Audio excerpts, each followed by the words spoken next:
Et si certains des plus grands événements de l'histoire avaient, en quelque sorte, été écrits à l'avance, des siècles avant qu'ils ne se produisent? C'est la question un peu folle qu'on explore aujourd'hui en se plongeant dans le monde des prophéties bibliques dites accomplies. On va décortiquer ensemble un document qui les a toutes listées pour essayer de comprendre comment ça marche, comment c'est structuré et surtout ce que ça implique. Alors voilà notre plan de match. On va commencer simple, par la base. C'est quoi une prophétie? Ensuite, on verra qu'il y en a de toutes sortes, on zoomera sur des exemples vraiment précis, avant de prendre un peu de recul pour analyser ce que le mot « accomplissement » veut vraiment dire dans ce contexte. C'est parti. Allez, première étape, mettons-nous d'accord sur les termes. Avant d'aller plus loin, il faut qu'on sache de quoi on parle exactement.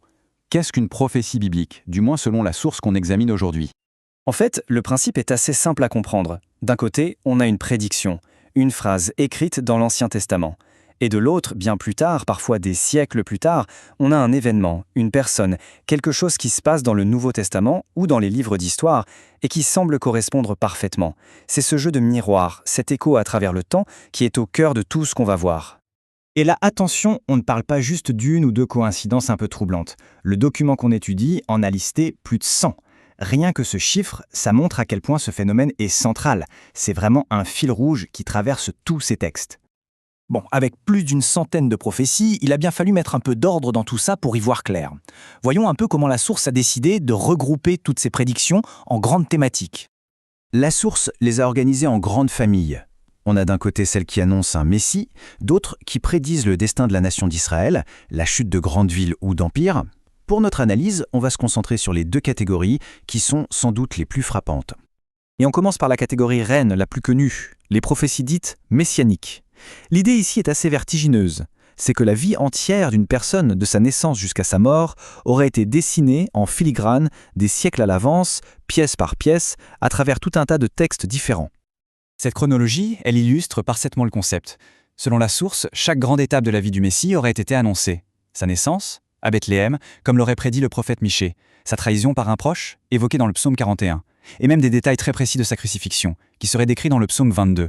C'est comme un puzzle dont les pièces auraient été dispersées sur des centaines d'années. Et c'est justement quand on rentre dans les détails que les correspondances deviennent vraiment troublantes. Prenez cet exemple. Le psaume 22, écrit des siècles avant l'invention de la crucifixion romaine, décrit une scène où des soldats se partagent des vêtements et tirent au sort une tunique. Des centaines d'années plus tard, l'évangile de Jean raconte une scène quasi identique, mot pour mot, au pied de la croix. La similarité est quand même assez bluffante. Un autre exemple, juste pour la route, le prix de la trahison. Le prophète Zacharie, bien avant, parle d'une somme de 30 pièces d'argent. Des siècles plus tard, les évangiles nous disent que c'est précisément la somme que Judas a reçue pour sa trahison. Alors, simple coïncidence? C'est ce genre de détails hyper spécifiques qui fascinent les analystes. Bon, on a parlé d'un seul individu. Maintenant, changeons complètement d'échelle. On va quitter les prophéties personnelles pour regarder celles qui concernent le destin de peuples, de villes et même d'empires entiers. Ici, la méthode de la source, c'est de confronter directement les textes anciens et les livres d'histoire. Par exemple, la chute de la Grande Babylone, annoncée dans les prophéties, est mise en parallèle avec sa conquête par les Perses. Ou encore plus fou, l'exemple de la ville de Tyr. Une prophétie un peu obscure disait que ses ruines seraient jetées à la mer. Bizarre, non? Eh bien, des siècles plus tard, Alexandre le Grand assiège la ville. Et pour atteindre la partie insulaire, il fait quoi? Il rase la vieille ville et jette les décombres à la mer pour construire une jetée. L'argument repose toujours sur cette correspondance incroyable entre une prédiction et un fait historique avéré. Mais l'exemple le plus spectaculaire de cette catégorie, c'est peut-être celui-là. Le prophète Ésaïe, qui écrit environ 150 ans avant les faits, non seulement il prédit la libération du peuple d'Israël, mais il nomme le roi qui va l'accomplir, Cyrus. Donner le nom d'une personne qui n'est même pas encore née avec une telle avance, c'est souvent vu comme le test ultime d'une prophétie prédictive. Mais attention, le mot « accomplissement » peut être un peu piégeur. Il ne veut pas toujours dire la même chose. Et la source elle-même nous invite à la nuance. Elle explique qu'il y a en fait plusieurs manières pour une prophétie de s'accomplir. Il y a 3 grandes façons de voir les choses. D'abord, l'accomplissement direct. Ça c'est simple, une prédiction, un événement. C'est le cas de Cyrus par exemple. Ensuite, il y a le typologique, qui est plus subtil. C'est l'idée qu'un vieil événement, comme le sacrifice d'un agneau, sert de modèle, de brouillon en quelque sorte, pour un événement futur beaucoup plus grand.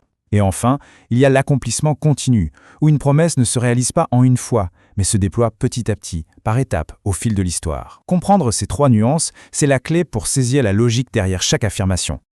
Et tout ça nous laisse avec une question fondamentale. Est-ce qu'on a affaire à de vraies prédictions surnaturelles ou est-ce qu'on observe simplement des schémas, des modèles qui se répètent dans l'histoire? Ou encore, est-ce que tout ça n'est qu'une relecture très intelligente du passé à la lumière d'événements plus récents?